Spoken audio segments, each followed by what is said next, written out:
so excited. What? Yeah. Before anything else, I know Lee has to leave. I just wanted to let you know that the generosity of the Easton community always overwhelms me. And when I said I really want Ted to come to Easton, Lee stepped up to the plate and sponsored this evening. So thank you.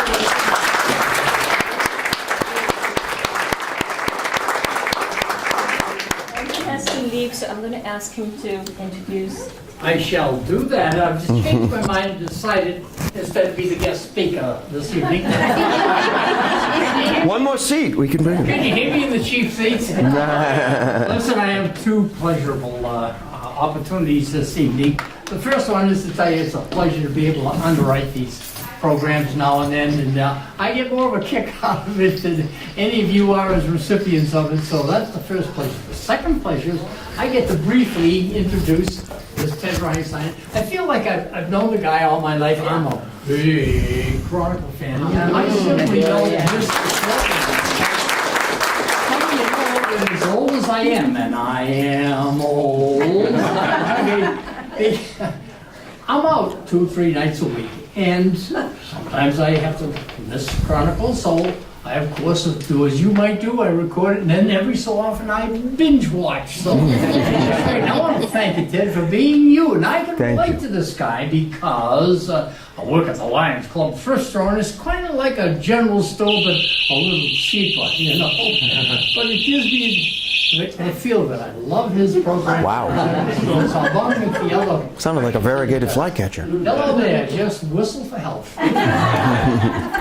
So, with that, I want to introduce and present to you, Ted, but I want to make sure you get me one of these books here before I'm gone, and he'll sign it. Absolutely. Absolutely. And I present to you now, and I now have to go to another must-do occasion. I apologize for that. Ted, take it away, my man. Lee. Please. Guy's busier than I am. Thank you very much. Thank you. Thank you very much, Lee. And thank you. You know, the Lions are an amazing group. I always say, you know, you want to look for great volunteerism, look for a Lion, because they do great work all over. Yeah, if we could dim those a little bit in front, Uma, that would be great, because I think that will take some of the glare off of the screen. Already a little better. Does it go any more? The front? That's better. Is that good? Yeah?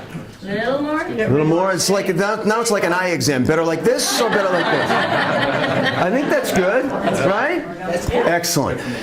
Thank you. Thank you. Thank you very much. Thank you, Uma, for having me here.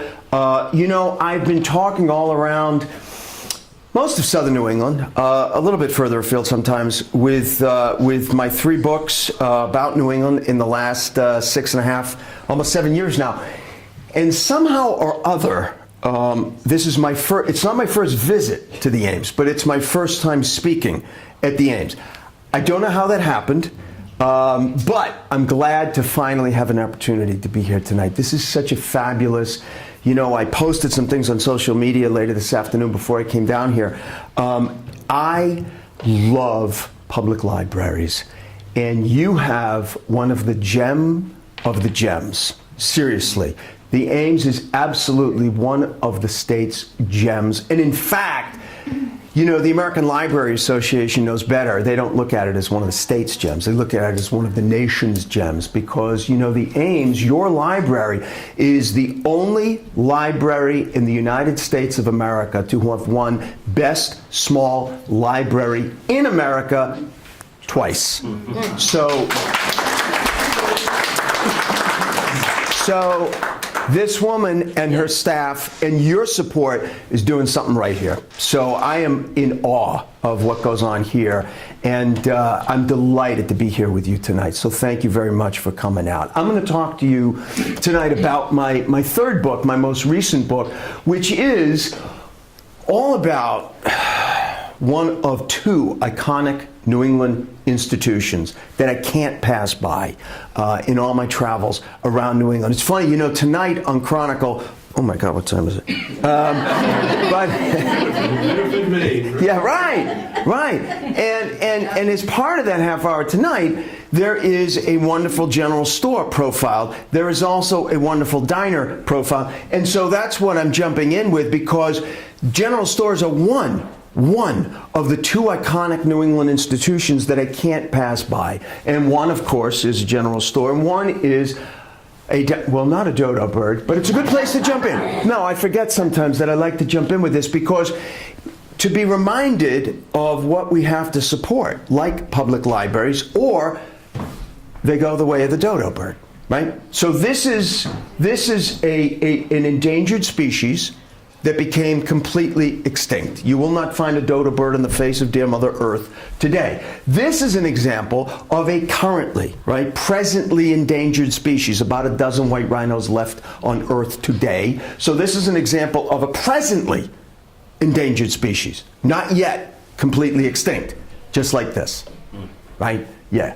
So there is hope, however, and the hope comes in the form of one of those two iconic New England institutions that I am passionate about, like public libraries, the diner.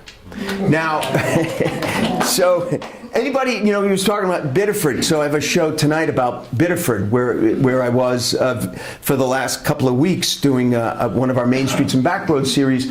Anybody ever been to the Palace Diner in Biddeford? If you like diners, you must go. It is now, because I sort of say a variation of this with every new trip to every new diner that I haven't been to, but it is now my favorite diner. It's an incredible place. But the hopeful sign about that diner sign is that diners know what it's like to become almost extinct. Because as much as, how many of you like a diner? How many of you don't like a diner would be an easier question, right? Because who doesn't? The most democratic form, small d, of eating anywhere. You sit at that diner counter and you don't know who you're sitting next to, and guess what? Doesn't matter, right? That's the beauty of it. That's the beauty of it. But diners know what it's like to be on the brink of extinction, because diners almost disappeared, and they started to about half a century ago, 55 years ago. No mystery to why diners began to disappear, because way before your time, not quite before mine, but this is the 1950s, and there was a whole brand new thing called fast food chains, right? And this was the birth right here. And now you could be out on the highway or in the middle of anywhere USA, and look at that at the top of that sign. You could buy a hamburger for 15 cents, right? So this was new, it was different, it was exciting. It was something entirely different, and this is great. Who doesn't want to spend only 15 cents on a hamburger? You know who took the hit for that? The small places on Main Street, right? Who are now competing with these fast food chains. However, there's also no real mystery to why the diner escaped extinction, because it turns out that diners offer something that you can't find really, for the most part, at any fast food place. It isn't a form of food, and it doesn't have a price to it. In fact, it's free. It's community. Because people felt over time, once the newness kind of wore off, that while it was true you could spend only 15 cents for a hamburger at the Golden Arches, it was highly unlikely you were going to go into any fast food chain in anywhere USA or on the highway and run into somebody that you knew. So what the places on Main Street offered, and still do, is a familiar face. And you put a bunch of familiar faces together, and what do you have? Community, right? Same thing was true of the general store. Also faced with the start of extinction half a century ago, 55 years ago, also began to look like they would become extinct. Now, when it comes to the type of predator, back to the dodo bird. So when it comes to the type of predator that drove the dodo bird to near extinction, here's an artist's rendering of what that might have looked like, a dodo bird hunt, apparently. When it comes to the type of predator that forced the general store to near extinction, I'm going to tell you right now that none of our hands are clean. You may have consorted with one of these predators recently. What's today, Wednesday? So Sunday. So I have, in just the last 72 hours. Right. the big box store, right? But there's a reason why I chose these two very modern iterations of the big box store. Because the big box store did not threaten the general store. Not initially. Doesn't help today, but the big box store was not responsible for the general store. It looked like the general store slide into certain obscurity, right? It started more than half a century ago, just like the diners. Around the same time, relatively speaking, 55 years. In fact, when the general store began to be threatened with extinction, can you see out there? Do you want to come in here and just sit on the floor? Are you good there? All right. Will you raise your hand if you're having trouble hearing or seeing? Because yeah, you don't have to just get a side view if you want. All right? No, I just want you to feel like you can come in if you want to. All right? All right, buddy. So when the general store began to slide into obscurity 55 years ago, Sam Walton was still running things out of a single store in Missouri, okay, just to put it in perspective. In fact, I like to point to one of my favorite chroniclers of American popular culture, John Steinbeck, who was kind of curiously like the canary in the coal mine when it comes to the general stores beginning to be threatened with extinction. Because in an odd, crazy way, John Steinbeck was actually kind of like at ground zero with the slide of general stores into obscurity. He was traveling around America just exactly at the same time that general stores began to be threatened. But what's more, it's where he was traveling, right? So with his best friend Charlie, John Steinbeck set out from his home in Sag Harbor, New York in 1960 in his custom-built GMC pickup with the camper in the back that he nicknamed Rocinante. Anybody know what Rocinante refers to? You guys know, right? You haven't read Don Quixote yet? No. Don Quixote's horse. So Don Quixote, and better known as John Steinbeck, and Charlie, they set out, they circumnavigated America, right, in 1960, 61, 62, and they were traveling through specifically, I mean, Steinbeck went through some cities too, but he was really, really interested in small town America. So he was driving through all these small towns all around America where you find what? Diners and general stores. Look what he noticed. It's almost eerie. At the exact time that they were starting to slide, he noticed it because he was there and he was going through small town after small town all around America. And he noticed that these wonderful small stores that gave this country some of its distinctive character were beginning to disappear in front of his eyes. Charlie, you know, we don't know what Charlie thought, but apparently. But so when John Steinbeck was growing up here in Salinas, California, this is 1900, right? This was a scene that was instantly recognizable to virtually every American. In 1900, almost anywhere you lived in America, you were probably in a place like that. You might have been in a larger establishment too, but you were probably in a place like that once or twice a week at least to pick up some necessities. If you needed a stick of butter or some milk or a pound of coffee, you were in a place like that. But if you go just 50 years out from when that picture was taken, you have a completely game-changing event in American history.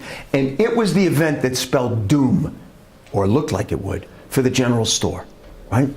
Because in 1956, for the very first time, a majority of Americans owned an automobile. And now, if you lived in one of those small towns, 20 years out from then, you have the mushrooming of the interstate highway system. And now if you lived in one of those small towns that Steinbeck was traveling through and was talking about, and this is the choice in your little local store that had so much character, and now for the first time, there's a car parked in your driveway, right? And so now, if you live in a small town and this is the choice in your little local store and there's a car parked outside your house, and now you can jump in the car and drive an exit or two on the interstate and have this choice, makes it a little tough if you're offering this choice, right? But a funny thing happened on the way to extinction. Because, I know I'm sort of giving it away here, but as you know, the general store did not become extinct. So I'm not really giving anything away, but it's why they didn't become extinct that really made me ultimately want to write this book. Because I love general stores, I love diners too. And I've never written a book about a diner, I don't think I ever will, because there are whole libraries full of books about diners. Although I'd be perfectly happy to do the research for somebody. But there are very few books written about general stores. And as I probed it further, what really interested me was not to create so what the book is not. It's not a comprehensive listing of New England's general stores, right? So it would be a bigger book. If you wanted a state-by-state comprehensive listing of all the general stores in New England, this is not the book. So if anybody wants to leave now and turn over a seat, Debbie. But what it is a narrative about why the general store survived and the different stories around some of these stores in how they did and why they matter more than ever to many towns that are lucky enough to have one today. That's the irony, because the same factors that we've been talking about that seem poised to extinguish the general store, irony of ironies, as you'll see when we finish, are the same forces that saved them in the end. So that sounds something like a paradox, so let's jump in. So again, 20 years out from that mushrooming of the interstate highway system in the late 60s, and now you're in the 70s and 80s, and you have the mushrooming now solely because of the automobile of suburbia in a way that it never existed before. I mean, the suburbs have existed as a thing since the 1830s, 1840s, but never like this. Again, just because of the car. From 1960 through 1980, the suburbs mushroomed. It was like, I call it the suburbs on steroids. All the way, this is California, but it's coast to coast, north and south, all the way out to this area. The suburbs are mushrooming in a way they never did before. The children of the greatest generation, right, the boomers, starting families of their own in homes with square footages often 2, 3, 4 times the size of what their parents grew up with. Oftentimes in suburban communities with great amenities and wonderful school systems, not always, but often. And in the morning, you head off for work. You drive past X number of different strip malls, which have also mushroomed all over the place. And now you have a choice on your way to work, of 147 different places to get coffee. And it seems like some sort of vision of modern day suburban utopia. Maybe. Maybe not. It's interesting, but a lot of people who are living in these mushrooming suburbs were missing something after a time. Not immediately. I mean, you move into a house that size and you have a swimming pool out back and looks like all is good, right? But it was something about the fabric, something about the dynamics in some of the sprawling suburbs that some people were actually not crazy about. In 1973, Life magazine published a poll that a lot of Americans, a majority, 63%, found disturbing, to put it bluntly. The poll found that 63% of Americans said they had only infrequent contact, if they had contact, with their next door neighbor. Right? So the sense of community in America, by the time you get to the 1970s, the late 60s, 70s, is changing. And for a lot of people, it's not changing for the better, right? So it turns out that you can live in these wonderful new suburban communities. You can have all kinds of big houses and neighbors. You can live within 20 feet of your next door neighbor. You can live close enough to your next door neighbor to smell what they're making for dinner. It doesn't apparently make you feel that you're living in any more of a close-knit community, right? So it turns out that sense of community, that sense of a community where people know each other, or at least try, where there's a sense of somehow looking out for each other. How many of you grew up in a suburban community where when you were kids, you could be playing after school somewhere, maybe getting up to no good. Maybe this was just me. Happened a lot. But I can't tell you how many times I would hear some voice coming from seemingly nowhere saying something to I see what you're doing there, Teddy Reinstein. I know your mother, right. And that was happening less and less and less, right? Community was changing. And a lot of people felt that we were losing that sense. It wasn't intentional. Nobody was doing this on purpose. Nobody was happy about it, but life was changing. And that sense of a close-knit, tight-knit community where people had a sense of engaging with each other of looking out for one another was changing. And a lot of these folks felt like they really wanted to be somewhere where they could have more of that sense of community, that sense of people where you could gather and you could have a sense of engaging with your community. A third place. We're in a third place right now. And one particular American who I think, frankly, deserves more attention than he's gotten over the years, who I will readily admit, so don't feel bad if you've never heard of him when I point out who he is now, because I didn't know who he was before I started researching the book. But he was an American. He's a wonderful American sociologist, and he became really fascinated with, as we're talking about, how this sense of community in America was changing.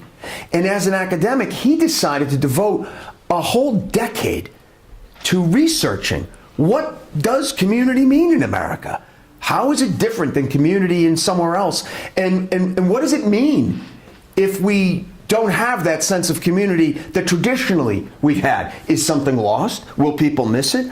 How will they adapt, right? So Ray Oldenburg spent an entire decade researching how community was changing in America. Unless you think I'm going off in some long-winded dissertation here into academicville, this has everything to do with why general stores have survived and why they matter. Because in 1989, Ray Oldenburg's book came out, The Great Good Place. And in it, he not only coined the term the third place, which we use today to talk about places like diners and public libraries, but he also found something that was groundbreaking. And when I tell you what it is, you're probably going to have the same feeling I had when I first looked at what Ray Oldenburg found, which is that, well, I think I kind of knew that. You know what that's like? That's like standing in front of a Jackson Pollock and saying, I could do that. Not really. Right? But it seems like that's simple. So such is the case with what he found. Because what Ray Oldenburg found is that we Americans, we love to think of how mobile we are, how free we are, you know, which is true, and it's a wonderful sentiment to have, right? But what he found was, as free as we think we are, we still spend the vast majority of our lives. Oh, you can take a trip, you can travel around the world, you can take a cruise, you can take a year sabbatical in Mexico. Those are negligible periods of time in terms of a lifespan. What Ray Oldenburg found was, in terms of our general lifespans as Americans, we spend the vast majority of our lives in one of just three places. The first place, you can probably guess, right? Family, home. Second place, you could probably also guess, work. It's the third place. Nobody had ever coined that term. Nobody ever coined that term, even though we live it, and we love it, and we miss it when it's gone. Ray Oldenburg put his finger on it. The third place is not one single place. The third place in American life can be one of many different kinds of places. It could be a house of worship. It could be a barber shop, beauty shop, place where you get your hair done. It could be a general store where you run in and get a stick of butter or a carton of milk. It could be a diner. It could be a public library and a community gathering place. As I said, we're in a third place right now. It could be a community bar, neighborhood bar, right? A cafe where they really do know your name, not just on TV, right? The thing is about a third place. When you go to a third place, yes, you may be going to do an assigned task, right? You might be going to get your hair done, or pray, or have a drink, or get a stick of butter, or return a book. But when you go to these third places in American life, you also have even if it's unconscious, the expectation that you will interact with people from your community. And what Ray Oldenburg found, again, that was groundbreaking, was that that's not just like, oh, that'll be nice. It's not just like a value added. It's actually important to people, right? It validates our sense of deciding to live where we've decided to live. It makes us feel that we are somehow engaged with people that we want to be with, right? That aren't colleagues at work and aren't family. That's different, right? Completely separate, often our own, right? Individually. And these places were beginning to disappear. And what Ray Oldenburg was pointing to was that this will have an effect because people need these places. So as I said, in those suburban communities, people were missing that. Not everybody, needless to say. But the data shows that thousands and thousands of people were. And a lot of these people, these boomers who were starting families of their own, and they felt like, I just don't have that sense of community that I'd like my children to have, like I had growing up. And a lot of them, look, I'm not saying it was one of history's great mass migrations, but a lot of these people set out for small towns. They moved. They voted with their feet, and they moved to small towns all around New England. All around New England. And places like Barnard, Vermont, South Acworth, New Hampshire, Putney, Vermont, Whitefield, Maine, where they found these wonderful third places. They breathed a huge sigh of relief because they found them. They said, yeah, this is what we were talking about in Barnard, Vermont, where the general store in Barnard, Vermont was the same community. It had never stopped being a third place. It was the same community gathering place in 1945 that it was in 1985 on Friday night sing-alongs, that it was in 2005 when they put the ice cream counter in the back, and that it was just a few years ago when I dropped in and met the brand new owners of the store, Jillian and Joe. So this is great. And as I said, a lot of these people felt this huge sigh of relief, right? Like, this is what I'm talking about. This is why we moved. This is what, and a lot of these people, by the way, they walked the walk. They didn't just talk the talk of wanting to find community. They walked the walk because a lot of these general stores went up for sale around that same time period because a lot of people had bought in the 30s and 40s, 50s, and now they were looking to sell. The boomers were on the scene now in the late 70s, 80s. They bought a lot of these stores. So they invested in their communities. And this is great. And it was great for about 20 years. And then, while these boomers were getting up in age, the national economy was going in the other direction. A lot of these folks now are at a point in their life where they're thinking they'd like to maybe sell the store, right? They'd like to maybe see if somebody else would buy the store and keep it going. They'll take some time off. Maybe we'd like to travel around the world, which is great. That's all well and good. But by the time you get to the late 90s, 2000, the national economy is bad and nobody is buying general stores. And a whole wave of these general stores go up for sale. And now it really does look, maybe the general store has had its day. Maybe now the general store caught a break with the boomers. Can't blame the boomers for everything. Look, they almost saved the general store.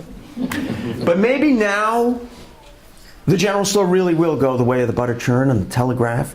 Had its day, had a chance, had a shot, but what can you do? If it can't, make a go of it, then maybe that's it. And I think that would have been it. I think if it weren't for a single small town in the west central hills of New Hampshire, I think there would be more than 50% fewer general stores in New England today. Because, sometimes it really does take a village. That's a cliche that is sometimes overused, but sometimes it really does. It certainly did in South Acworth, New Hampshire, where there's been a general store for almost 200 years. All of the stores in the book have been around for at least that long, at least 100 years. They all had to be.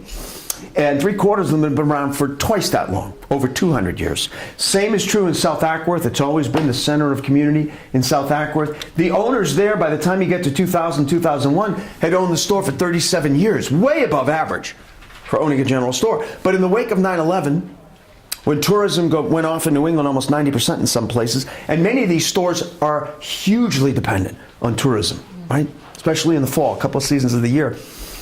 And tourism went off. These folks had already needed to sell the store, couldn't find a buyer, and they had to close the store. And so now the community gathering place, right, the genuine third place of South Acworth, New Hampshire, was boarded and shut. And now the little town of South Acworth had to deal with the fact they have lost their community gathering place.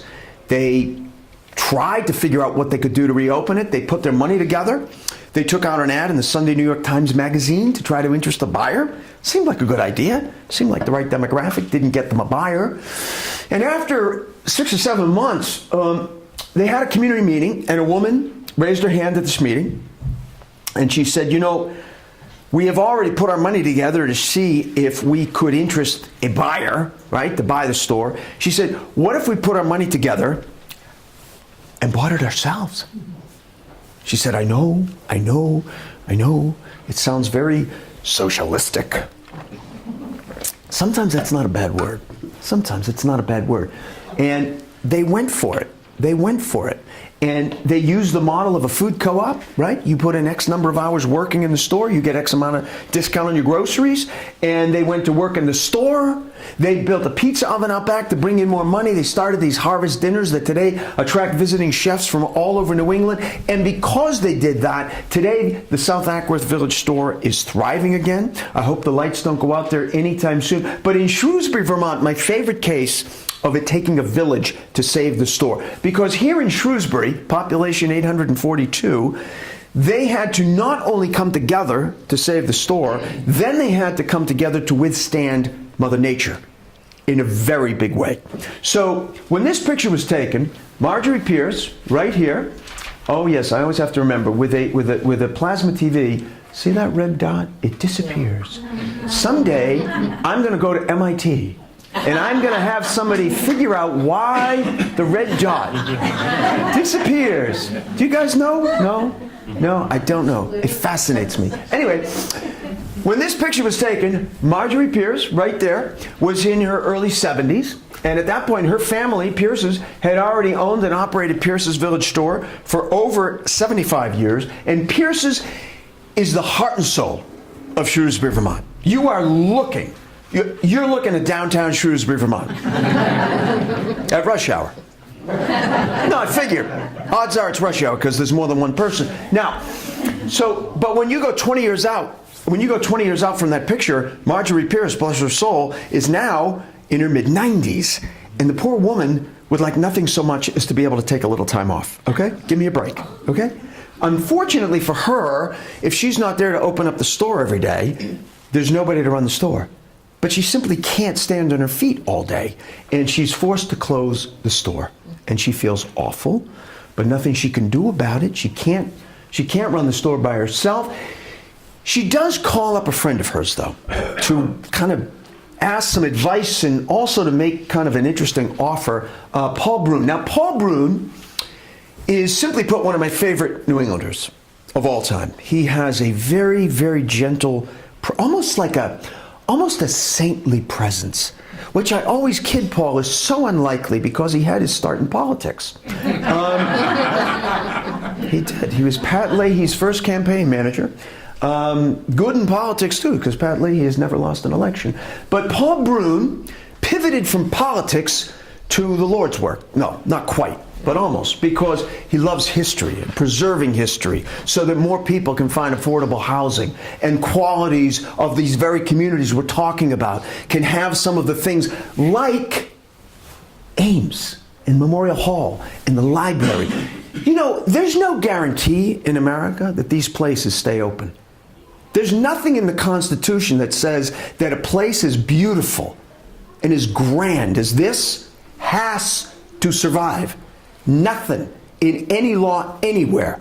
Now, National Historic Registers help, granted, but there's nothing that guarantees these places survive. And Paul Brune has always felt that just isn't right. That just isn't right. So what Paul Brune did, he's a visionary, he's a pioneer, he's the executive director and the founder of the Preservation Trust of Vermont. And what the Preservation Trust does today all over America, they started doing in Vermont. And what they do is they help cities and towns, just like North Easton, towns all over America, hold on to their history. If there was a threat to the Ames Library and you called up Paul Brune, he would jump in his beat-up Prius and he would be down here and he would figure out some way to go into emergency overdrive and figure out ways to prevent anybody from touching a place like this until we could figure out how the community could take ownership. That's what he does. It's all about preserving local history. And by local history, I don't mean just libraries and memorial halls. I mean everything from historic music halls, theaters, even entire Main Street shopping districts, right? Could be general stores. Perfect example we know a lot of here in New England, old mill complexes, right? You know how many old mill complexes during the 60s, early 70s were closed down, the prosperity long gone in places like Haverhill and North Adams and Woonsocket and, you name it, Lowell, Lawrence. They were nothing but havens for drugs and crime. And a lot of these communities would have loved to have dynamited them and got rid of them. because these places were also built to last, so they weren't easy to get rid of. But today, those same communities, they would get down on their hands and knees, and they're ready to thank God that these places survived, even if it was by accident. Because today, they're the source of a lot of these towns and cities' means of prosperity, new prosperity. That's the gospel Paul Brune preaches. Now, I digress just a little bit because I feel passionate about it. That's not what Marjorie Pierce wanted to talk about. She called up Paul. She said, Paul, I need to talk to you. So Paul, being the guy he is, jumped in his beat-up Prius and he drove down from Burlington, and they sat at the porch of the store, and she said, Paul, I need to reopen the store. And he said, how are you going to do that, dear? And she said, I'm not going to do it, you are. And he said, Marjorie, what are you talking about? And she said, I'm going to give you the store. And I'm going to give you $10,000, which you don't deserve. It's pretty much all the money I have, but I don't expect to need it too much more. So Paul had to explain to Marjorie in his quiet, gentle way. I'm sure he took one of her hands and patted it with his, and he had to explain to her that the Preservation Trust does not own property. He explained it's not on our mission, it's not what we do. I can't take the property. We don't own property. We're not property owners. He said, what we do is we help cities and towns take ownership of their property. We help them write grants. We help them get loans. We help them find federal funding, state funding. We help them raise money. But we don't own property outright. And Marjorie said, piffle. To hear Paul tell it, they went back and forth like that for about 35 minutes. But about 35 minutes later, Paul was back in his beat-up Prius making his way back up to Burlington, and you may not be surprised to find out the Preservation Trust owned its first piece of property. Yeah. As Paul put it to me, he said, you try saying no to Marjorie Pierce when she's in a fettle. So, but Paul came back down to Shrewsbury and sat on that very same porch like he sat with Marjorie about a week and a half later, and he met with the local historical society who he had mustered and told him, you got to meet me here. And he sat down with them and he said, look, it is true that I hold the deed to Pierce's. But he said, you are not going to see me here because I'm not going to run the store. And they said, well, who's going to run the store? And he said, you are. And they were aghast. They said, they were like, Paul, there must be some mistake. Why are you mistaking us with business people? I mean, we're farmers. We're craftspeople. We're artisans. This guy with the hat on makes cheese. Incredible blue cheese, too. They said, but we don't know anything about running a store.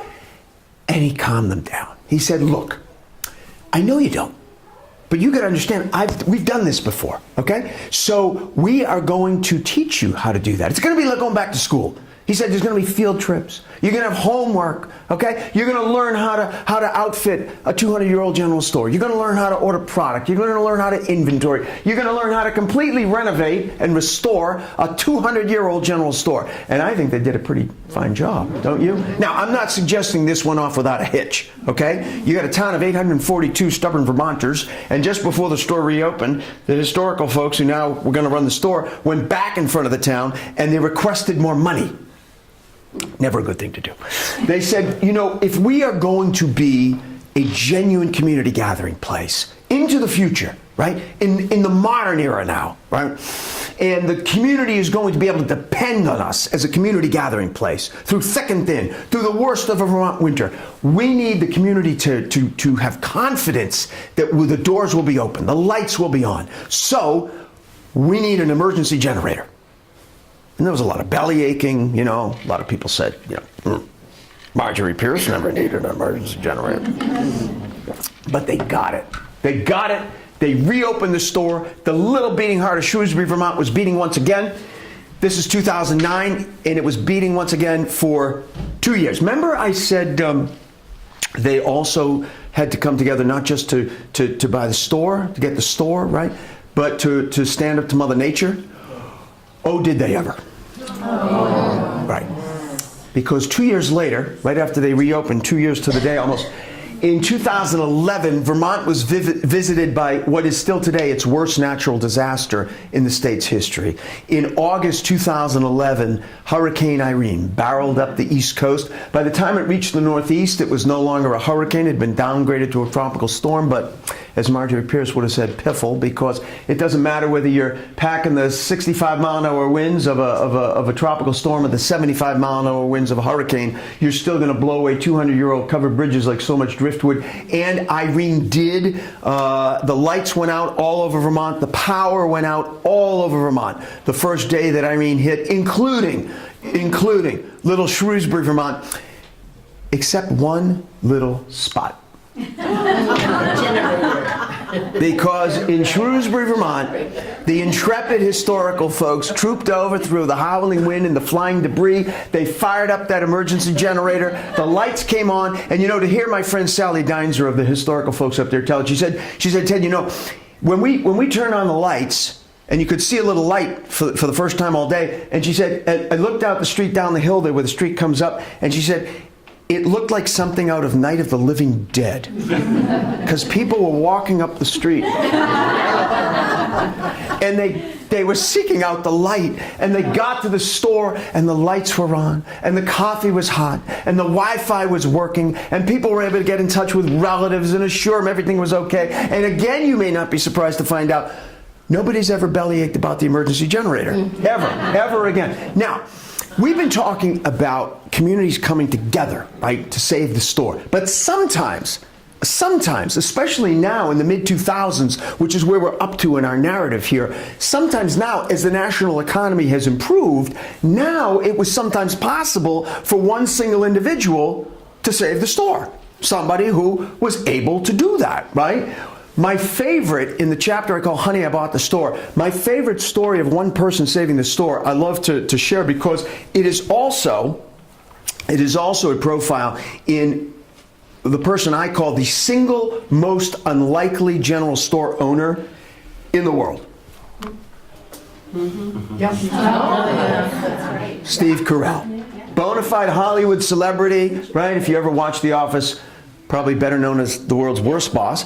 But you know, Steve Carell grew up in Acton, Massachusetts.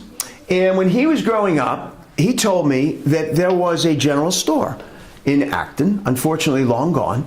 And he said that when he was a little kid, it was the first place that he was allowed to go all by himself, right? On his own little bicycle, right? Probably one of those little Stingray jobs with the banana seat and the handlebars up here, right? With his own little allowance money jingling around in the backpack. And he said it was the first place his parents let him go all by himself to buy penny candy, which is not a penny anymore, at the store. How many of you have had the same experience, where it's a local little store where you were first allowed to go all by yourself? I love asking that question because it really is such a universal experience. So, same for me. So I grew up a little bit to the east and north of here on Boston Harbor. I grew up in Winthrop, Mass, or as I like to refer to it, the charming little seaside town at the end of runway 27L. A little noisier than Easton, but but also little store where I was first allowed to go by myself. Same for Steve Carell. Same for Steve's wife Nancy, who grew up a little closer to here. Actually, she grew up on the South Shore, Cohasset, right? And she told me that when she was growing up, she and her big sister Tish used to go on hot summer nights, right? They'd go next door to Marshfield Hills. How many of you have been to the Marshfield Hills General Store? I'm not surprised. Where they would buy penny candy, ice cream, right? So about 15, now closer to 17 years ago, Nancy's big sister Tish, over Christmas time, went out to Hollywood to visit her little sister and her famous brother-in-law. And while she was there, she told Nancy that the Marshfield Hills General Store was up for sale. And Nancy said, wow, who do you think's going to buy it? And she said, Tish, I don't know if anybody's going to buy it. And she took out a ratty copy of the Globe that she'd had with her on the plane. And in it, there was a story about a local developer who was proposing to turn it into condos. And at that point, Steve Carell, overhearing this, went into the kitchen. Long story short again, when Nancy's sister Tish returned east, she had with her a blank check to purchase the Marshfield Hills General Store. And it really is an authentic New England general store. You know, it has something that used to be the case with virtually every single general store, which is to say a post I keep in the hopes I'm going to see that red dot. It keeps, if anybody knows why that doesn't work, please, it's going to haunt me. But you know, it still has a working post office attached to it. Used to be the case with, there was a time when every single general store owner was de facto the town's postmaster. Not the case so much anymore. During the Civil War, they stitched Union Army uniforms on the 3rd floor of the Marshfield Hills General Store. And I think that the Carrells did a great job of maintaining kind of the historical integrity of the store. And Steve Carrell made his sister-in-law Tish general manager. Tish runs the store today. Today the Carrells own a house because of that in Cohasset. They're out here every summer. And today no summer is complete around the Marshfield Hills General Store without a hoped-for actual sighting of the owner visiting his general store. So far we've talked about saving the general store, which is all about what the first part of the general store's rebound from almost extinction is about, right? You have to be saved before you can go on, right? And stores were on their knees at that point, and now they're walking again, right? And so now it's possible, we've noted, for some individuals who have deep pockets to be able to save the store. But you know, as I put this talk together, I thought it was also important not just to talk about saving the stores, because there are some stores that don't fall into that category. There are some general stores, like the Ames Library, right, that are so ingrained in their community, so intertwined in the fabric of their community, they've never needed saving. They've never been up for sale. I call these stores tried and true, right? Just like this library. They're tried and true in their communities. And I'm going to share one with you, the Warren store in Warren, Vermont. It is also, like most of these stores, I said, the Warren store's been around for over 200 years. It is in the Green Mountains, kind of in ski country up there. So I don't know if you know that area, but say between Warren and Waitsfield, other way around, Waitsfield and then Warren, where you'll find, so it's sort of between Mad River Glen and Sugarbush, and it's been around for over 200 years. There it is in the early 40s, but it is really in many ways like a quintessential New England general store. I always say, if you are anywhere within 20 miles of the Warren store and you live in that area, you probably find yourself in the store once or twice a week, not necessarily to buy anything, but you just like stopping in, just check in, kind of knowing you'll run into people that you know, right, and talk. I was last at the Warren store 3 years ago this past March. And I kind of know that exactly because of what was happening in the country at that time. It was a presidential election year, whether you care to recall or not. And it was a presidential election year. It was presidential primary season. And I dropped into the store. I said and made reacquaintances with Jack Garvin, who owns the store. I said, "So Jack, what's new?" And he said, "What's new? What's new? What's new? What's new?" Oh, he said, "This is new." He said, "We're having a contest right now." I said, "To do what?" He said, "We're having a contest to name the wood stove."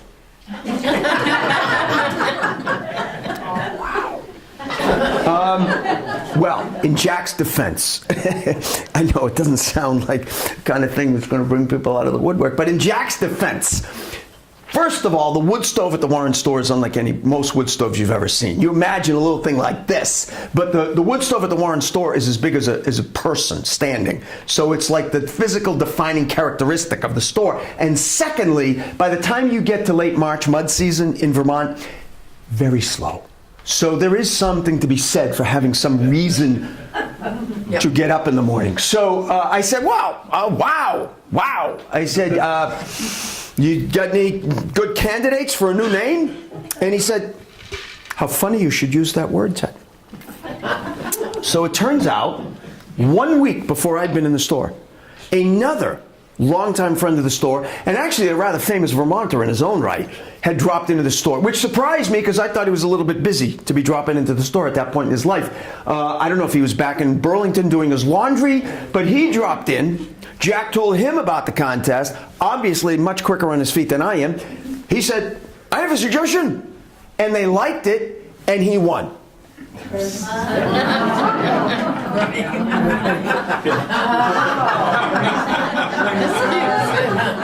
Bernie Sanders won the stove naming contest at the Warren store. I don't think he should have been eligible, actually. I don't think celebrities should have been eligible, but he won the stove naming contest. And you know what? I always had this thought, that, just about 3.5, close to 4 months later, he did not win in his quest to get the Democratic presidential nomination. And I've always wondered that in his moment of disappointment, if he took some small solace that unlike Hillary Clinton, he won the stove naming contest at the Warren Store. It's not nothing. It's not nothing. Right? Anyway, my other favorite companion chapter, though, with one of a kind, with Tried and True that I like to put together, is One of a Kind, because these are also Tried and True stores, and then they take it to the next level. So these are stores that are sort of like the combo platter of general stores, because they're tried and true. They have never been up for sale. These stores will never be up for sale. These stores are kind of landmark destinations in their own right. So the town will be gone before they're gone. They'll just be standing there by themselves. And they are one of a kind, because with each one of them, there is something so unique, you could say peculiar, about them, that, they needed their own chapter. So as long as we're in Vermont, we'll stay there for a moment, because in Norwich, Vermont, you find Dan and Whit. Now, Norwich, to locate it for you, is in the Upper Valley area of Vermont, right? So usually people are a little more familiar with the Upper Valley area of New Hampshire, right? So you're going up 93, and then you tend over onto Route 89, right? And then you get, by the time you get to exit 18 on 89, you're at Hanover, right? Dartmouth College. If you kept going on 89, you'll cross over the Connecticut River, and you'll be in Vermont. Same Upper Valley area, and you're in Norwich, Vermont, where you will find on Main Street Dan and Whit's. Now, Dan and Whit were not the original store owners. Dan and Whit were high school buddies who worked at the store in the 1930s. By the 1950s, they owned the store. They did very well. They really did a lot of things that were kind of new for its time. Advertising-wise, they were very, very smart guys, very inventive. I have no doubt they would have been all over social media if that had existed then. But they did really well. They were very confident about what they offered, as you can see. Right, the difference is, at Dan and Whit's, I always say it might actually be true. So they wanted to expand. They did very well, which is great. Problem was, they were very limited in terms of their options for physical expansion. Okay? They couldn't expand on this side because of the Norwich Inn. They couldn't expand on that side because there's a park. So their only option for expansion was directly behind the store, in kind of the same footprint, kind of almost a full acre goes back in a rectangular footprint. So, a full acre that goes back in just that kind of rectangular footprint is a lot of land for a store, a small store, which makes Dan and Whit's so unique, because, when you walk into Dan and Whit's, this is what you see. Very small. And it kind of looks like what you expect the quintessential New England general store to look like. It's kind of cozy, it's kind of cluttered, it's kind of everything everywhere, and it's small. From the front door, where I took that picture, to where that guy and his son are standing is no further from where I am right now to the back of the room, right? So it's small. However, if you go that way, to the left of where they're standing, if that refrigerator wasn't there, you would see the butcher counter. And by the butcher counter, there's a door, open doorway. There's no sign, there's no door. But if you go through that doorway, you're in a very, very different place. You're in the back.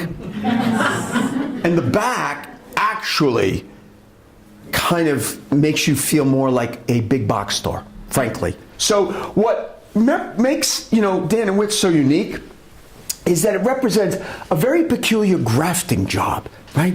So you walk into this little general store, and then you walk through into the back, and you could get lost back there. It's just a maze of aisles, everything everywhere, and I'm big enough to admit I did get lost. Yeah, I did. I was back there with the original Dan's grandson, Dan Frazier, and he said, I have to run back out to the front, but you're welcome to walk around, and I did for like 5-10 minutes, and then every single aisle I went up thinking it was going to lead me out, did not. Which is more embarrassing than panic-inducing, because you figure, what am I going to do? Call my cell? Hi, Dan, I'm back here. So I finally managed to find my route, and I said to Dan, Dan, guess what? I said, I just got lost out in the back. And he said, oh, please, happens all the time. I said, you're kidding. He said, it happens all the time. I said, really? He said, yes.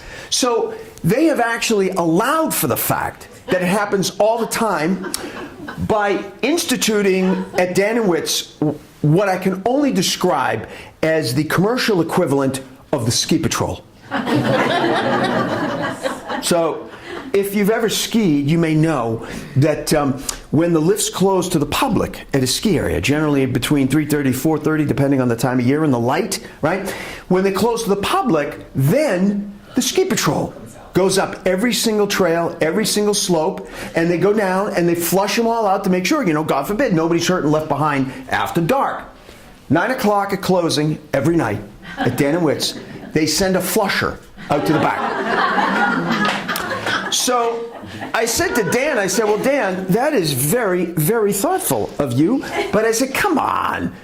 9 o'clock on a cold, dark January night. I said, it's not like you're finding people still out in the back. He said, oh yeah. I said, who? He said, I would say on average once or twice a week, we'll go up back and we'll find like some 10, 11-year-old kid wandering around.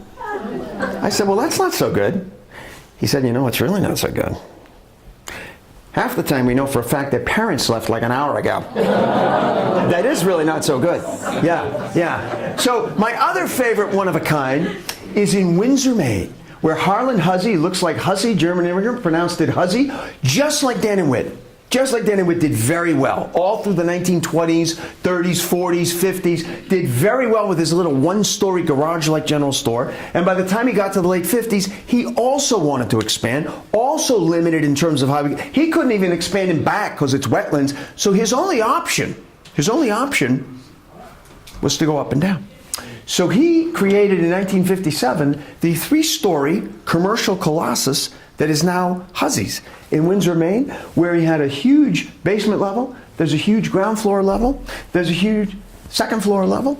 And what makes Hussey's unique is what they sell in combination. It's not just the fact that they're a 3-story general store, but it's what they sell in combination that really makes them kind of one of a kind. Because you can imagine if you went into a store that was 3 full floors, and let's say you were just going in to buy a notebook or a lamp wick or a pair of bootlaces, right? You figure you would need some kind of guidance to find something small in 3 floors. And they give you a huge guide sign when you walk in, which I'm going to show you. So if you start reading this guide sign from the bottom up, I think you will see by the time you get to the top, if you don't cheat, what makes Hussey's unique, as far as we know, in all the world. So far, looks pretty normal, right? Wood stoves, home and garden, plumbing, electrical paint, hardware, camping gear, fishing, hunting supplies, guns, bridal gowns, clothing. Whoa, what? What? That doesn't belong. Right. So Hussey's in Little Windsor, Maine is, as far as we know, the only general store in the world that sells the combination of guns, gowns, and beer. All the ingredients of the shotgun. Your basic ingredients of a shotgun wedding, exactly. No, I'm only being half facetious. Because that's exactly what Harlan Hussey's granddaughter, Kristen, had some fun with on her wedding day. There's her wedding photo, and there's the lovely bride with her wedding bouquet, a 6-pack of beer, and the groom is holding a brand new 12-gauge. Now, as we finish, this is my favorite general store that I'm going to share with you now. And what's curious about this is that it is not my favorite general store by dint of anything it sells. It doesn't sell anything that's particularly different from any other store. It does have a Dynamite BLT, but it doesn't sell anything really different from any other general store. It doesn't look significantly different from any other general store. It hasn't been around longer, you know, it didn't start in the 5th century, you know, but it's 200 years. But there's nothing substantially different about this general store. What makes it my favorite is that it is my favorite kind of story because it's an underdog story. And my favorite stories that I have done in almost 25 years reporting for Chronicle have been underdog stories. Stories about people who have had to overcome sometimes crippling, sometimes literally crippling challenges, sometimes other kinds of challenges, you know, in order to go on and live a life of purpose and dignity, right? Sometimes underdogs as places, right? We talked about mill towns. Harbor towns, right, that once had great prosperity from the water or from the mills, and that prosperity has long since moved on. Well, a town can't move on, right? Can't get up and go. So you have to find ways to reinvent yourself. You have to find ways to create lives of dignity and meaning and quality for the people who live there, right? This is my favorite general store because it's the ultimate underdog as general store. There's been a general store in Putney, Vermont for over 200 years, 1796. By the way, A.M. Course are one of just 13 owners in over 200 years. So if you do the math, that's a lot of time people have owned the store. So clearly, I always say, the owners of these stores also, whether they intended to or not, became very attached to the town, as much as the town was attached to their store. It's always been in the exact same place. It's always looked very much like that, right? It's always looked very much the same. Always been in pretty much the same place, right above Little Sackett's Brook, right in the middle of Putney, Vermont, except when it wasn't there. I know that may sound like a riddle, but there's not much riddle to the story. The first time it almost wasn't there was a terrible night in May 2008, when a fire broke out on the 3rd floor of the store. Some faulty wiring caused the fire to break out about 1 o'clock in the morning. Thank goodness for volunteer firemen. You got a full-time or part-time here in Northeastern? In Easton? Full-time, right. So, you know, in towns around New England where you have volunteer fire departments, there's no one sitting at the firehouse waiting for the call, right? The call goes out, but then people are home, people are away, people are sleeping. The fire only gets put out as fast as you can muster enough crew to get the apparatus there. And they were able to get there very quickly, fortunately, in May 2008. It looks bad, but they were able to save, as you can see, almost 2/3 of the store. That's the good news. The bad news is that the owners of the store had no insurance. And they decided to take a complete loss and leave town, which they did. Leaving the little closely knit town of Putney, Vermont, population of just under 1,000, to figure out now what to do with our beloved store. It has no owner. It's closed down. We have no money to reopen it. What to do? So Lisa Papazian of the local historical society, she called up our friend Paul Brune, who this time jumped in his beat-up Prius, and he drove down from Burlington to Putney, and he huddled, and he said, well, look, first things first. He said, the first order of business is we are going to find a way to make the town owners of its store. Because, he said, in my vast experience, I have found it's very difficult for a town to skip town. I told you, brilliant guy. And he did. He worked with the local historical society representing the town. They were able to raise money. The school kids all over Vermont had a nickel campaign, and they were able to raise money. They were able to get federal funding, state funding. They were able to help them write grants, and they were able to reopen the store. People, when the roof went on the store, cars stopped wherever they were. People got out of the car, they started clapping, and they were able to rebuild the store. They were able to bring the beating heart of Putney, Vermont back to life again, and all was good in Putney, Vermont once again. Remember I said this was an underdog story? This is not 2 years later. Not 2 years later, a fire broke out once again. And as bad as this fire looks, and it was bad, it went to 21 alarms. They drew apparatus from as far away as Providence, Rhode Island. But they could have drawn apparatus from Charlotte, North Carolina. It wouldn't have mattered. The fire burned down to the foundation stones in less than 45 minutes. You know what makes a fire burn down to the foundation stone in 45 minutes? Not faulty wiring.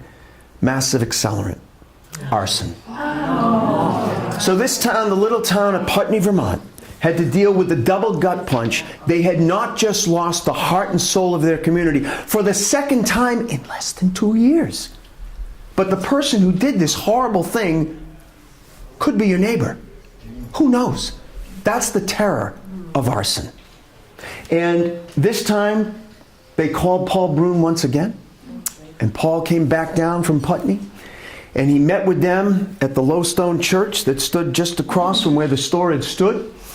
And his message was very somber. He had to tell them that he had already checked in with Bernie Sanders and Pat Leahy. And he had to tell them that unfortunately the store was the collateral for the largest amount of rebuilding money, which was the federal funding. And therefore the federal funding was off the table, being no collateral. There was a lot of tears. There was a lot of anguish, as you can imagine. A lot of frustration. After about 45 minutes or so, word got out. It's a small town. Word got out. They were meeting about the store, and soon there were over 100 people trying to crowd into the church. They had to move the meeting out into the cold open air. And after about an hour or so, an older gentleman whose family went back 5 generations in Putney, he stood up on that little low stone wall that stands right by the curb there, and he said, "I just have one thing to say to you."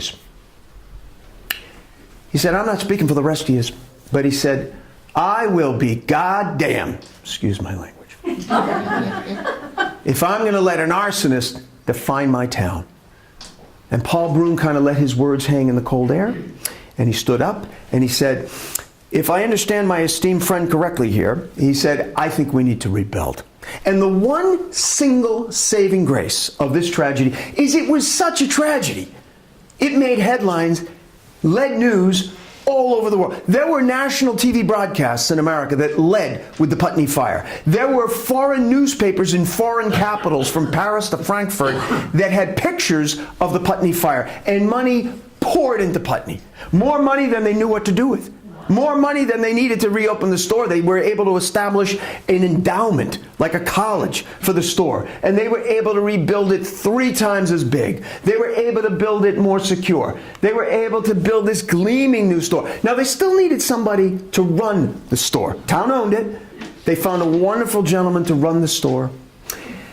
He was sort of the perfect person in some ways, because also kind of like an underdog, in the sense that immigrants often are underdogs because they have to overcome challenges that many of us never have to face.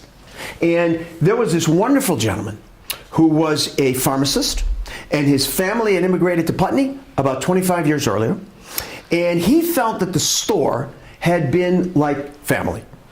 He said the store was a place that we knew we could come into and we would feel welcome, even when we didn't speak the language, even when we didn't look like everybody else here. And he said, "I would like to give something back." He said, "If I can run my pharmacy on the back of the 2nd floor where you just store stuff now, I won't take a dime from the store." And they thought, that sounds like a good idea. So he did.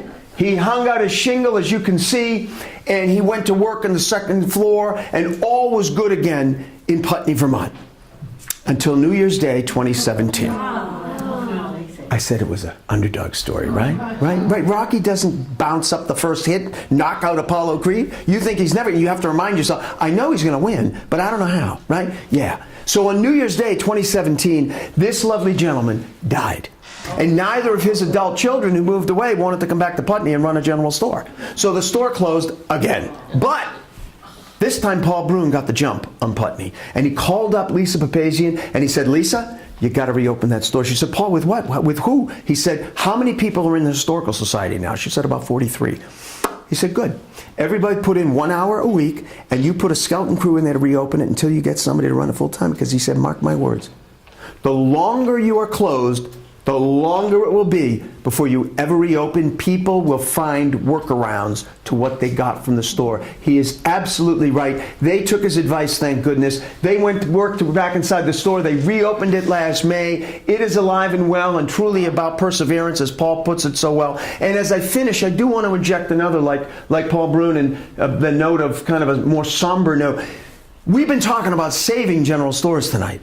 But, you know, I would be remiss if I made it sound like general stores today are home free, because they still close. They still close to the tune of 20 to 25 a year every year in New England. Probably the most significant closure was in 2012, 7 years ago, in Little Compton. Yeah, Gray's. When Gray's closed in Adamsville in 2012, it was the longest continuously operating general store in American history. 224 years. Or just about 20 years less than the country had been in business. So, this is even a little bit more poignant in some ways, because this is a photograph, actual page from my book. Because when the book went to the publisher, the Monterey General Store in the Berkshires was alive and well. Today, it's gone. So they still close, and they will continue to close if it weren't for the new breed. And I like to end my talk by giving a quick kind of shout out to this new breed, because they're remarkable. And part of what makes them remarkable, the number of new general store owners that I met who are so young. By young, I don't mean your age, but by young, I do mean young. I mean millennial young. So in and around 30 years old. And what strikes me as remarkable about the number of new general store owners that kind of fit in that category is that, no knock against millennials, but millennials are the first generation to come fully of age in the internet age, right? They're the first generation to come fully of age with cell phones. So I would just think that if you're talking about the brick and mortar experience, that might not be the generation that would have the same feeling about that that, say, their parents or their grandparents might. But some of them do. Some of them do, and it's remarkable, and thank goodness. You know, none more so in Whitefield, Maine than Ben and Taryn Marcus, who I call kind of like the poster children of the new breed of general store owners. You're looking at two people who never, ever thought they'd run a general store and were dragged kicking and screaming into it. They're farmers. You're looking at two farmers, okay? They met at agriculture school in Washington State. Ben's family was from Whitefield. When they graduated, they moved back to Whitefield. Their plan was to cobble together enough money just to buy a few acres of land that they could farm. Problem is, land in central Maine, very expensive. So they weren't able to buy anything, not even a quarter of an acre. And finally, after about 6 or 8 months, almost a year, a gentleman in town came up to him one day and he said, "Look, I know you guys are looking for some land. I know you're striking out." He said, "I'm going to make you an offer. It's going to blow you away. I'm going to give you 5 acres. And they looked at him, and you can guess what the next words were. "What's the catch?"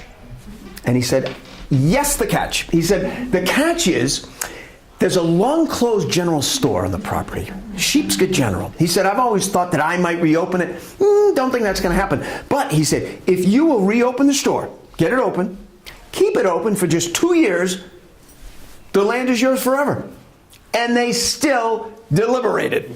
That's how much they did not want to run a general store. So you know what they figured? They figured, let's just buy stuff that we like, right? No, because they figured that when this whole thing goes south, right? They said, especially food, let's just buy food we like to eat. Who cares about any? No, because they thought, when this whole thing goes south, because we're not going to keep this store open, then we can at least personally liquidate the inventory. Right? We won't have to go food shopping for like 2 years. Right? Didn't happen. Oh, the land produced all right. Incredible organic produce. Carrots the length of your forearm. And within weeks, people were lining up every morning, it's 6 o'clock on Friday mornings, to buy their fresh produce. And after about 6 months, Ben and Taryn looked at each other and they said, "You know what? Wouldn't it be great if instead of one of us driving hundreds of miles every week to hit every single farmer's market in southern New England," which is what you have to do today, you know, if you're a farmer for the most part in New England. They said, "What if we got like somebody to open up like a little cafe using our produce?" And they did, found a wonderful woman to open up this little cafe. Now they were cooking with their produce and stuff of her creation. And now people were lining up virtually every morning at 6 o'clock to buy their produce. Then they went crazy. Then they started offering stuff that no general store had ever offered in history. history. But that's what makes the new breed so incredibly interesting to me. And as a matter of fact, you can't see Uma, but she's sitting right here. And you know what? This is what general stores now have in common with public libraries. Because guess what? As I know Uma would agree, little inconvenient truth about public libraries today, they can't be about books entirely anymore. Am I right? Right. Because you know what? How many different ways do you have to get a book, to read a book? You don't have to troop over, God bless you if you do, but you don't have to troop over to the public library. So public libraries have had to become new breeds on their own, and nobody does this better than the Ames. Why else would they have won that award 2 times, right? You have to reinvent. You have to offer things that have never been part of a library experience. I have been to libraries where they rent kayaks, power tools, vacuum cleaners. Hey, if that brings in 3 more people regularly, they're going to notice you got books. Oh! Right? So that's what makes it wonderful. That's why they've reinvented themselves. They started offering wine tastings, open mic night. Then they went crazy. Then they were offering yoga classes, daycare, right? They opened up the first small lending library within 45 miles. And because of that, they have made Sheepscot General today thriving once again as a community gathering place, popular with young families, popular with the older folks again, and it gives hope. And what could give more hope than the reopening of Hope General in 2016? That because of that new breed, I do believe that there is hope for the general store in New England and for those wonderful third places all around New England. Thank you very much. Thank you. Thank you. Thank you. So I would be happy if anybody has a question or two. Are there some people downstairs? There are some watching downstairs. Okay. So if you're watching downstairs, we're with you. We feel you. It's probably cooler down there, though. But if anybody has a question from downstairs, though, feel free to run up. Now they could run up and they could ask me the question directly. Okay, I don't want you to feel shut out. Yes, ma'am. Have you ever done the general store in Green Harbor, Mass? So Green Harbor, very near Marshfield. Steve owns the one in Marshfield Hill. Right. But in Yes. Green Harbor, Yes. and then they have, in Brant Rock, they have Right. the pizza place. And Right, right. I have never done anything with that store. I kind of... we could have, but, it sort of became a story in itself with the Corrals owning the Marshfield Hills. Right. And once again, you raise a good point. Once again, what the book is not. So it's not a comprehensive listing of all of New England's general stores. So I always point out there are wonderful stores that exist that are not in the book. It's no slight on those stores. There are some other wonderful stores in the book that may be stores you have not ever heard of. So it's really stores that we chose that kind of help tell this narrative in different ways, but it's not a listing. In which case that would have had to have been listed. Like Chronicle, they were here doing The Farmer's Daughter here just last week. Yeah.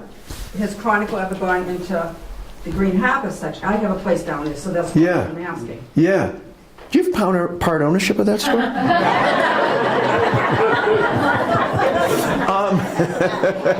I don't blame you. You're doing a good job. So not Green Harbor that I know of, but certainly some other stores on the South Shore. Anybody ever been to the Egypt, in Situate? Yeah, that's a quirky little store. Yeah, but not Green Harbor. We'll have to find a way to do that now, though, because I want you to rest easy. Anybody else? Anybody else? Any other questions? Any other questions? Yes, ma'am. I just wanted to plug in, because I told you earlier, my cousin, who is actually, my cousin's daughter, who is actually married to John Fishman from the Fish band. I don't know if people follow that or not. But they, a few years ago, purchased the you told me. country store right outside of Camden, up in Maine. Yeah. And they did the same Love that thing. area. They did the same thing. They just gutted it out and they... Good for them. It up and When did they reopen it?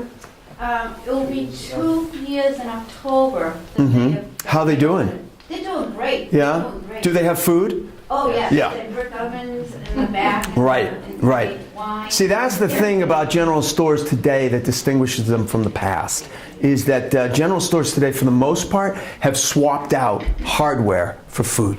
because you just can't compete. People are going to go to Lowe's and Home Depot, but what you can't get at Lowe's and Home Depot is what we've talked about tonight, communities. So they have found ways like offering great food to keep people, draw people. So I'm not surprised to hear that they're doing it.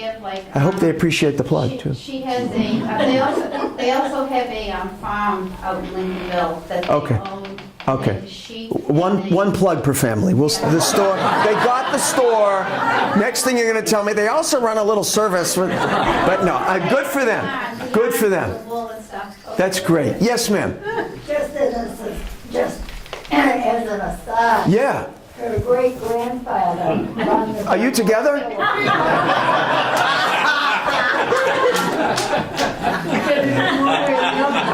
Yes. Her great-grandfather run the general store in Randolph, Massachusetts in the early 1900s. No kidding. What was the name of that store? Do you know? Do you remember? It was just called the general store. No kidding. It's general store. Yeah? Yeah. That's wonderful. So it's in the family. I guess so. Wow. Yes, really. That's good. Thank you. Yes. So. Candy store? Say again. Oh, no. No? Okay. Anybody else have a question? Anyone else? So, yes. Do you ever take off in the green Chevy with somebody? The Chevy was gold. Gold. Yes. Gold. Yes. No. Well, yes. I've been in the Chevy. Was driven in the Chevy. Nobody drives the Chevy but Peter. Okay. But no. Only Peter actually did stories with the Chevy. Peter Mahegan, who was sort of dear friend and longtime Chronicle anchor and reporter, really mentor of mine. At Chronicle. And Peter, of course, drove all over Maine with the Chevy, put in just over 500,000 miles on the Chevy. You think you have a lot of miles on your car. 2 completely rebuilt engines. Yeah. I've always thought the Chevy belongs in the Smithsonian, but it's actually back in Pete's Yard in Scituate. So, not quite. Any other questions? So, yes, and then you. Yes, ma'am. Which general store had that great BLT? That was Putney. However, I will give an honorable mention to the Harrisville General Store in Harrisville, New Hampshire. Also a wonderful BLT. Wonderful BLT. Wonderful BLT. Did you have a question? No. Oh, okay. No, because I saw you were right. I thought, oh, maybe somebody's come up from the yes. You had a question. Yeah, not a question, but a remark. Yeah. That a lot of the general stores you mentioned, a ton of them are in Vermont. Yes. Vermont has more general stores than any other state in New England. I don't know exactly why that is. I think partly it is because you do know. Well, I think part of the reason is that they have been more engaged than any other state. It doesn't hurt that Paul Brune, for instance, is there, that people like Jack Garvin at the Warren store are there. They have been really more active than any other state in New England in terms of saving and preserving their general stores. They also are home. How many of you have ever been to the Vermont Country Store? Right. So if I told you, this is interesting, if I told you that the Vermont Country Store was in my book, and I told you that the book, one of the metrics for being in the book, to be included, was to be a general store for at least 100 years, always have been a general store and nothing in it, and anything else, always have occupied the same physical footprint, and to be a genuine community gathering place, a third place, how many of you would be surprised, if you've been to the Vermont Country Store, that this store would be included? Anybody be surprised? The reason why I would think you might be surprised is that it is not a third place. The Vermont Country Store is not a third place. People from Weston, Vermont, W-E-S-T-O-N, do not gather at the Vermont Country Store. No knock against it, but it's just not a community gathering place. It's more of a tourist place. They also have a huge online presence today, right? Yeah. So why would it be in the store? And this ties in with why there are more general stores in Vermont than any other state. Because Vermont has the Vermont Country Store. And more importantly, they have the Ortons, who own and run the Vermont Country Store. And the Vermont Country Store, which I go into in great detail in my book, is incredibly unique in that it has this story that is unlike any other store. You know, it starts out not as the Vermont Country Store, but as a real general store in Grafton, Vermont, over 225 years ago. And then That store moves to the guy who started that store with his father-in-law. He reopens a general store in northern Massachusetts, northwestern Massachusetts, around the turn of the 1900s. Then he closes down, and his son, Vress Orton, he's in Washington during World War II. He returns to Vermont after the Second World War, and he and his wife Mildred decide that, everywhere they go, they find that people love Vermont products, right? And there was no such thing as online, and there was no such thing as mail order. And they thought, everywhere we go, people here were from Vermont, and they say, oh, God, we love Vermont maple syrup, and we love that balsam fir thing you put in a bag, and they said, you know what, we should start, selling this stuff. So they did. They started with their Christmas card list, and they started selling this stuff to people, and it took off. It took off.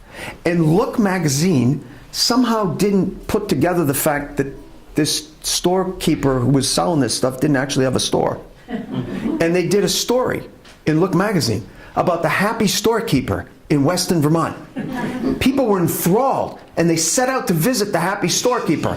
Problem: no store.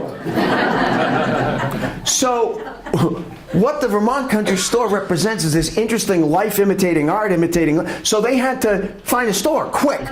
So they reopened an old closed general store. That in itself became a first, because it was the first time a general store in New England that had been closed reopened. And then it took off. Then they started doing the mail order. The store expanded to the huge Vermont Country Store today. So you're probably still wondering, so why is it in the book? You know why it's in the book? Because the Orton family, even though they were not a little authentic general store, their roots were in an authentic general store. And they still felt, now that they were making a lot of money and were very wealthy, that there was something worth saving about small, authentic general stores that weren't as wealthy as them. And the Ortons established a foundation. There's not a lot of press about it. They don't look for any attention. The Ortons today are single-handedly responsible for saving probably upwards now of 100 general stores. They have in some cases paid the mortgages on a small general store for over 2.5 years. So I felt like that was worth pointing some attention. So that is also why Vermont has more general stores, because of a place like a family like the Ortons. Every little town you go. Yeah. So thank you for asking, because then I was able to go off on that tangent that took us halfway to Revere. So listen, enough listening to me. Thank you very much for joining me here tonight. This has been absolutely, I love this library. And I have, as I said, I never got to speak here, so I'm delighted I had the opportunity tonight. I'm going to hang out here for a few minutes. If you'll permit me just 20 seconds of shameless commerce. I do have all of my books here tonight, not just, obviously, general stores, but I have my second book, which is all about New England's most famous feuds, Wicked Pissed. And I have my first book, which is my only hardcover, which is all about my favorite people and places from all around New England Notebook. So if you'd like to purchase a book, I will be over here. I'd be delighted to sign one for you personally, whether you buy a book or not. I also have a sign-up sheet here somewhere. Oh, right here. I have a sign-up sheet. If you'd like to give me your email address, I will put you on my newsletter, and then there is a 50-50 shot you'll never hear from me again. But no, I shouldn't say that. That is bad promotion. No, what I mean to say is that what I like to do is that when I'm in a period now where I'm at work on a new book, I like to, as I get a little bit closer, I actually like to share. I'm no big author, but I like to share. I love to write, so I like to share, some of what I'm doing, if it's of any interest, and then as it gets closer, share like a sample chapter before the book is published. So if you're on my newsletter, you will get that in about 1.5 years, hopefully. Hopefully, and I would love to come back. So please do that. So thank you very much.